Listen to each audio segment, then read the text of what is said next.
Good morning and welcome again. We're exploring the topic now, opportunities for youths in politics. It's almost 1 year since the Not Too Young to Run bill was passed into law.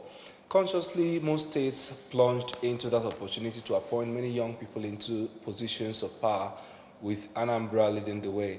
Remarkably, in this political dispensation, states like Zamfara has on the 40s as deputy governor, while Oyo, Plateau, and Anambra and many others produced those that in that age bracket are speakers of their state houses of assembly, and invariably the third citizens of their various states. This is why we want to review the gains made under this law, and as we set the agenda for these young people in politics. Today we'll be looking at opportunities for youths in politics, and we have joining us in the studio to look at this very important topic, Honorable Nonso Okafor. He is the member representing Nnewi North State Constituency in the Anambra State House of Assembly. Good morning and welcome. Good morning. Thank you for having me. Okay, so initially we used to hear the youths are the leaders of tomorrow. Then we started hearing not too young to run. How did that inspire where you are today? Okay, thank you. Some of us have always opposed this idea that the youths are the leaders of tomorrow, because we say that this tomorrow seems not to ever come. We say that youths are the leaders of today because we have to take charge of our environment today. We have to make sure that we are part of the political engagement, the decision making, because anything that is not done with us is not for us. If you come in a setting and the decision is supposed to be taken and you are not represented in that decision-making process, obviously, we are sure that your interests, to a great extent, will not be represented. So the young people of this nation feel that there is need for us to be more, out in terms of trying to be politically responsible, if I may use that, because it's our responsibility to be active in political participation. So that not too young to run is just a clarion call to started by it's Yaga. Yaga is a non-governmental organization that started it. They used the likes of Tony Mulu and all the likes to push the bill in the National Assembly. Just a clarion call to first push on the government to make sure that there is legislation. There are legislations that allow young people to contest. Because before now, there are legislations that won't allow any young person to contest certain positions. So the first thing was to make sure that there are enabling laws that allow young people to reducing the age. Yes, reducing the age to run elections. Then again, the other aspect of the not too young to run bill was to, champion a campaign that will awaken the spirit of young ones. Because in our society today, you see young people who believe at the age of 40, they still believe that they are too young to run. So that's not too young to run was to, ginger the awareness. So that young people will know that they are not really too young to run. So that they will come up and be counted. If you don't stand up, you can't be counted. So that's the idea. Okay, so what was your experience like campaigning? Nnewi North is a very, let me say, politically enlightened area. And you succeeded to come out tops in that election. What was your experience like? Okay, first of all, my winning that election in Nnewi, first is an act of God. My campaign slogan is "Catch food here." I think I saw that. Yeah, good. Secondly, was as young persons we have the vibrancy, we have the will, and I believe that if a young person focuses his mind on something, with God he can achieve it. And running the election in Nnewi, it was it's a mix of so many things. As a young person, you are limited by funds, you are limited by a whole lot of things. Some of us that are not from so well-to-do family in terms of money, so we are not just battling with age, we are battling with resources to, face the election. But as God may have it, we were able to inspire a strong followership. Our campaign, message, I focused on issues, things I want to do, what I call my legislative agendas. We are marshalling them out point by point, and we're able to sell it to the populace. So it was able to garner Because it looked practical. Yes, and good. We had traction, and it was like a mass movement. So young people, it gingered the zeal of young people. A lot of young people said, this is ours, and we must get it. And they started talking to their parents, talking to the older ones, and before you know it, it became a mass movement of both young and old. Because I always tell them, yes, I'm a young person, but we are not going there just to represent the young people. We are going there to represent the constituency and the entire state. So what that means is that we must find a way of carrying both the young and old along. So with that, it was easy for me to, move on the terrain. Now looking at the campaign message you propagated, and then the kind of engagement young people do on social media, you said yours focused on issues. Yeah. Then, but we also see a greater level of young people who engage themselves in social media politics, driving towards that direction that is not issues. They go for name calling and all those. How would you balance this? How did you survive in this age of where mudslinging takes place or takes precedence above issues? Thank you very much. First of all, you know that in politics, mudslinging and propaganda has almost become the rule of the day. So if you want to actually do well in this our terrain, when you are in the race, you have to reduce your focus on such issues. All right. Like myself, within my campaign, if I'm on the move, I don't go social media. Okay. All right. I do social media maybe on weekends. I go through.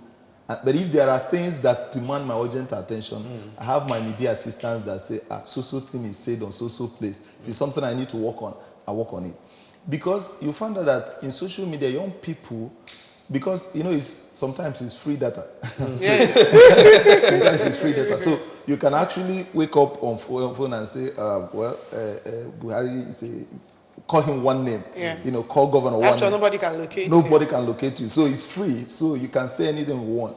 So, but the truth is that even on that social media, we use social media as a great tool for our engagement, political engagement. Yeah. Most of the issues we release them on Facebook, on WhatsApp, on all kinds of social media, Twitter. We utilize it for our campaign message. So it's not just the negative, because most times people think that people just go on social media to talk trash. No, you still go on social media to engage a lot of people positively. And we utilize social media very well. Because, of course, like I said, I didn't have so much money to do all kinds of... Yeah, that was what I wanted to ask. Now, during the campaign period, we interviewed a lot of young people who were coming out for different positions, and most of them stressed the issue of fund.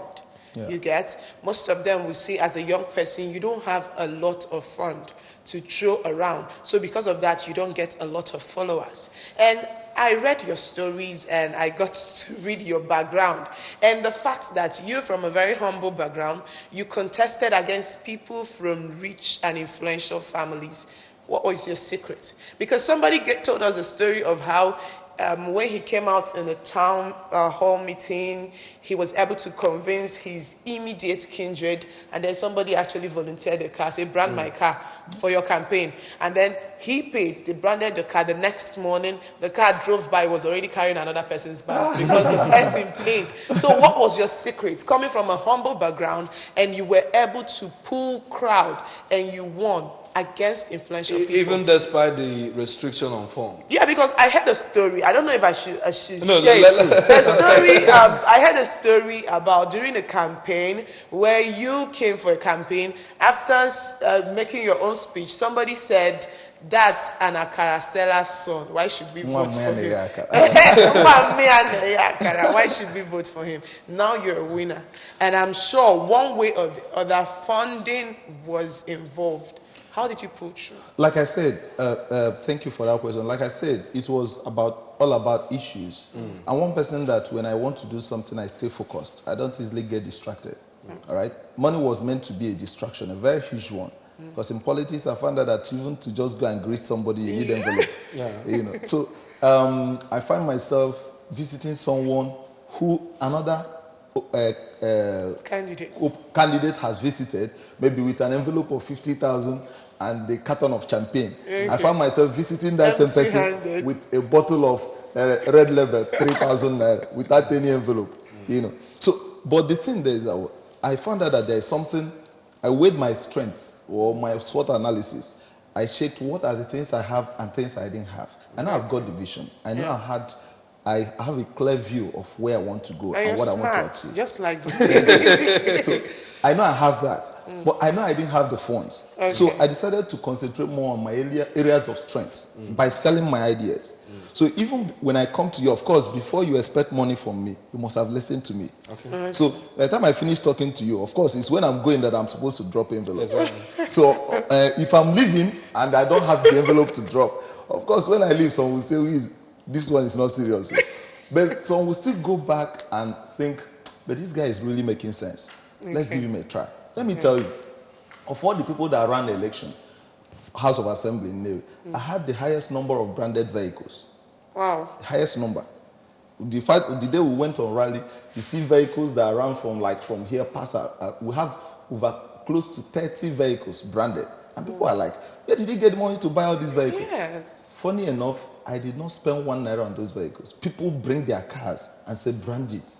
And they brand it, they put it on campaign. And they never changed it. They never changed. I know the experience you're talking about. No, it's still my friend. Let's take this. Hello. Hello? Hello? All right. When you call us in, you lower the volume on your TV. If you can't just do that, step away from or it. you step away from that, or you use our WhatsApp line to send. The WhatsApp line is the one on the top of your screen. You just use it to send us your name, where you're writing from, and ask your question and make contributions as well. All right. Let's look at the realities now. The campaign period is over. We are in the era of governance now, and you are Practical period. Yes, practical period. The Speaker of Anambra State House of Assembly, they say he's 36. He was here with us yesterday. In Oyo State, we have 31-year-old lawmaker that was elected as Speaker. Then also Plateau State, we have 33 years old, and several other young people who have been elected into places of governance. Okay. Hello? Hello. Hello. Hello, good morning. Your name and where you're calling us from? Good morning. Yes. Good afternoon, Good morning. Good morning, we can hear you. What's your name and where you're My calling name us is from? Ebuka. Good morning, we can hear you. My name is Ebuka. Oh, I think we're having. He's trying so hard. Yes, and I think he's a kid. All right. The question now is, you now have a very large responsibility entrusted on your shoulders. How would young people actually prove that these responsibilities that have been entrusted on them, they are capable of carrying them? Okay, I think the way you have asked that question, that's how it lingers on the minds of a lot of young people that are brought into government. Because, of course, maybe because of that not too young to run projects, we have a lot of young people in government. Exactly. And let me not speak for everybody, I'll speak for myself. I know that each time I always have this idea, smart, you can't fail, all right? Because there is a whole lot of hope on you. Two hopes. One is that he's a young person. Some people believe that young people are not serious. So I have to prove to them that young people are serious and they can get jobs done. Okay. Secondly was that people believe that he's from a poor family. When they elect him, he will go there and first of all make money and all that. I want to prove to people that you don't need to be from a rich home to have principles. Okay. I want to prove to people that even though I'm from a poor family, that money is never part of my motivation. That young persons from a poor background can get jobs done without focusing on how to amass wealth. All right? So with this in my mind, I am out to make sure that I get the job done. And I believe that that is the mindset of a whole lot of other young people. Because it's not all about give us chance. If we give you a chance and you mess it up, of course, you have killed not just your chance, but that of other young people. They will tell you, that person was not... Yes. Is a young person? What did you do? This one was, you understand? So a lot of us have that mindset that this is a task and it has to be done. And people are hoping on you. And the expectation is high. Okay, let's... All right, hello. Okay, so now I did a little background check on you, and I noticed like politics is not a thing of today for you. You go way back from the SUG days. Now, some young people feel like, oh, I want to be the president of Nigeria someday, and they just relax.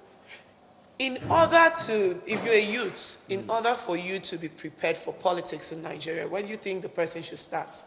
Do you think it's something this person should start after a university degree, or you think it starts from childhood? Where did you start nurturing this? Preparing for this opportunity. Preparing for this opportunity is better. Anyway, first of all, there is this argument, school of thought, that people say leaders are born. Some say leaders are not born, that they are made. All right? Now, I want to believe that it depends on the school of thought. In Leap Africa, we believe that if you are, you can learn leadership, it can also run in you. Take, for instance, I can't remember, I don't think that my leadership experience when I was very small in primary school, I didn't think I planned for them, but I found out that maybe in a class, I'll be made monitor. I found out in secondary school, in a class, I'll be made as a prefect. In higher institution, from first year to last year, I held positions of authority. Some of them I never contested for, all right? So maybe because of, if I should address our question straight, as a young person that want to, go into leadership, all right? If perhaps it's not running on you, how do I mean? There is no such instinct from when you were very small, but you have that passion and you have developed yourself in that area. Start where you are, because it's an experience, and one experience leads you to the other. I remember the time I went for a program. There is this program they called YALI, Young African Leaders Initiative. The pioneer program in 2014. I was the first person from Anambra State to go for that program. We went for it in US.